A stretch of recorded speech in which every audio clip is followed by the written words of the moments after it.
이번에 쿠팡 순위 조작 이슈가 나오면서 과징금 1,400억을 맞았습니다. PB 상품에 대해서 검색 순위를 조작했다, 리뷰를 쓰게 했다 하면서 이제 1,400억 원의 과징금이 나왔는데 쿠팡 측에서는 즉각 항소를 하겠다 라고 나왔어요. 기업들 간에 충분히 벌어질 수 있는 일들이니까 그런가 보다 라고 했는데, 다른 뉴스가 하나 더 나왔죠. 로켓 배송을 접을 수도 있다. 쿠팡의 반발이 벌어진 거죠. 대국민 협박이냐 이런 뉴스가 나올 정도로 부산 물류센터 기공식이 있었는데 그걸 취소를 시켜버립니다. 그리고 경기도 이천, 경북 김천에 물류센터 착공이 있었는데 그걸 무기한 연기시켜버려요. 일종의 이제 무력 시위를 하는 거죠. 이게 왜 무력 시위냐면은 물류센터라는 것 자체가 쿠팡한테도 이득이지만 국가한테도 엄청나게 이득이기 때문에 국가에 이득 주는 거를 막겠다 라면서 무력 시위를 하는 겁니다. 쿠팡이 2026년까지 이제 김천, 제천, 부천, 이천, 천안, 대전, 광주, 울산 이 8군데에다가 풀필먼트를 신규 착공하거나 설비 투자를 할 계획이었어요. 쿠팡으로 들어오는 주문이 계속 늘어나고 있으니까 이제 감당이 안 되잖아요. 그래서 기존에 있는 곳들도 늘리고 새벽 배송이 커버를 못하는 곳들이 있는데 거기까지 확장하기 위해서 22조 원을 들여서 물류센터를 더 확장하려고 했었습니다. 그런데 올수업 시킬 수도 있다라는 거죠. 쿠팡은 물류센터가 있었기 때문에 빠른 배송이 가능했거든요. 온라인 주문 즉시 물류센터에서 물건이 바로 나가요. 그러니까 판매자한테 들어와서 나가는 시스템이 아니라 판매자한테 물건을 미리 받아놓고 물류센터에서 바로 보냅니다. 그래서 당일 배송, 새벽 배송이 가능한 시스템이었거든요. 반면에 다른 곳은 판매자가 택배를 보내서 허브를 거쳐서 가죠. 하루 이상 시간이 걸리죠. 사람들은 같은 가격이면 빨리 배송 오는 걸 더 원하죠. 신선식품 같은 경우는 빨리 배송 와야 마음이 안심이 되잖아요. 그래서 쿠팡이 시장을 빠르게 잠식할 수가 있었습니다. 그런데 이 공사가 안 되면은 로켓 배송에 제동이 걸리는 거 아니냐는 말도 있겠지만 더 큰 문제가 있는 게 고용 창출이에요. 쿠팡이 물류센터를 지으면은 2천억에서 3천억짜리 공사를 하나씩 하는데 여기서 나오는 공사 일자리도 엄청나죠. 침체인 건설업에 담비 같은 일감이 나오는 겁니다. 그리고 대략 물류센터 공사 1억당 한 명의 일자리 효과가 나오고 있어요. 여기서 나오는 것만 화면에서 나오는 것만 해도 일부인데 지금 벌써 일자리가 수천 개가 나오잖아요. 그렇기 때문에 쿠팡은 물류센터를 계속 늘리고 물류센터에서 계속 일자리를 뽑고 국가 입장에서는 일자리가 계속 쿠팡으로 들어가니까 실업률이 떨어지는 효과가 나오겠죠. 결국 국가와 쿠팡은 서로서로 공생관계였다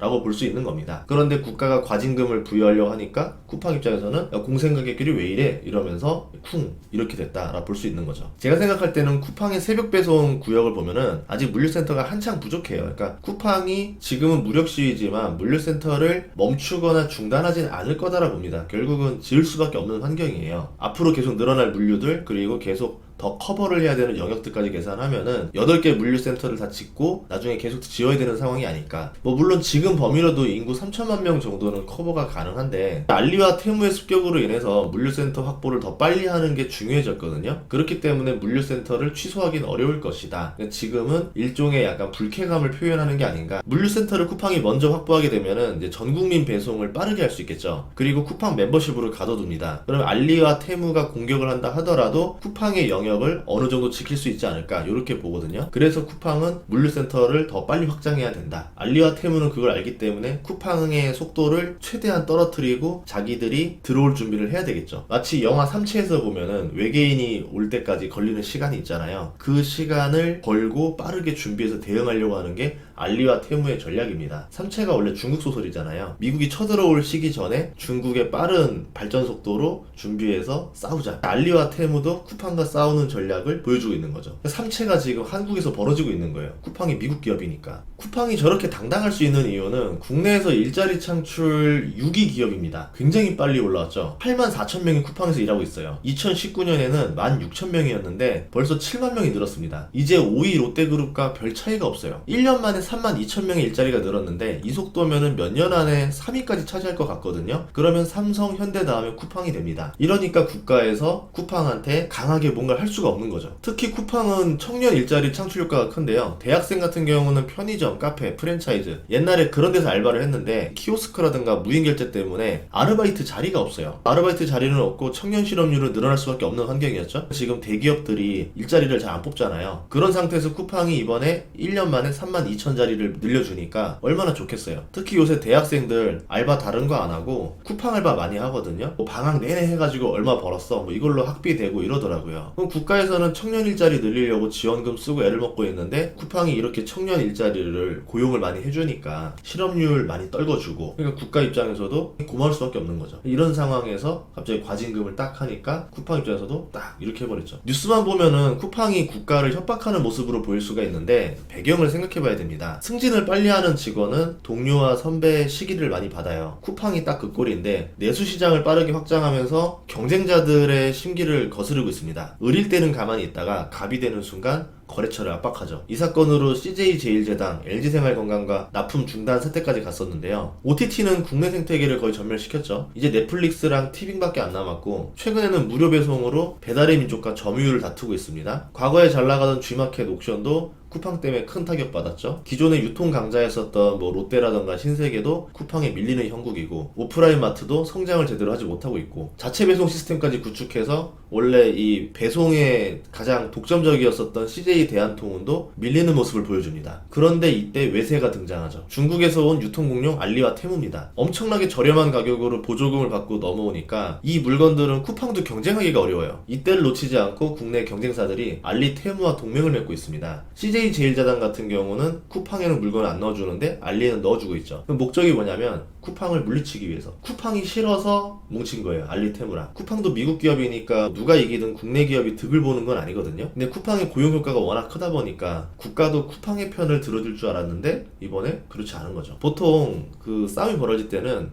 그 표면에 있는 사건보다는 그 배후에 있는 오해들 또는 배후에 있는 어떤 다른 것들, 이걸로 인해서 지금 싸우는 거거든요. 그래서 쿠팡의 반발도 어떤 이유가 있지 않을까 생각을 해봅니다. 그리고 쿠팡이 이렇게 반발을 세게 해볼 수 있는 거는 이번이 마지막 타이밍일 수도 있다라는 생각이 들었어요. 올해 상반기 어플 다운로드 순위를 보면은 테무가 전 연령대에서 거의 1위를 독점했습니다. 2위가 틱톡이고 3위가 알리예요. 알리보다도 테무가 물건이 더 괜찮은가 봐요. 테무 순위가 굉장히 높더라고요. 쿠팡은 지금 순위권에 없죠. 신규 고객을 빠르게 늘려야 되는데 이 추세가 이어지면은 쿠팡의 영역을 알리, 테무가 잠식할 수가 있습니다. 보다시피 지금 유통시장은 내가 죽거나 너가 죽거나 둘 중에 하나는 죽어야 되는 싸움이거든요. 이런 전쟁에서 유통기업들이 어디 눈치 보고 할 수 있는 상황도 아니에요. 우선 내가 살아남아야 되니까. 살아남은 다음에 브랜드든 이미지는 나중에 신경 써야 되는 거고, 안 그러면은 죽을 수가 있으니까 동맹도 맺어야 되고 배신도 해야 되고 국가랑 관계도 맺어야 되고 전략도 짜야 되고, 마치 삼국지에 나오는 이 스토리가 지금 유통시장에 벌어지고 있는 상황이